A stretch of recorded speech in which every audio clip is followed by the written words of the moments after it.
Hi guys आज blog रे आपन देखेबी तो आज आइटम टी कौन तो चलते देखेदेवी आपन को। तो आज आइटम टी है छतु सालाड। तो देखते प्लेट हाई कला। तो गाइस देखते एमती कटाकटी चली।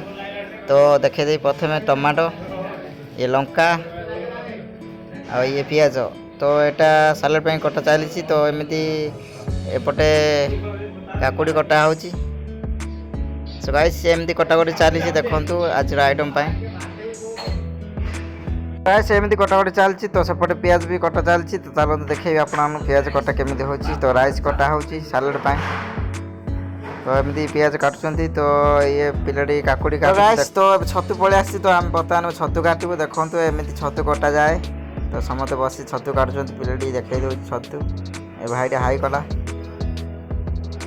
तो एमती कटाकटी चलती। तो पिलाटी तो आपने जानी गाइस वीडियो भल लगे लाइक कमेंट सब्सक्राइब कर दे मत सपोर्ट करंतु।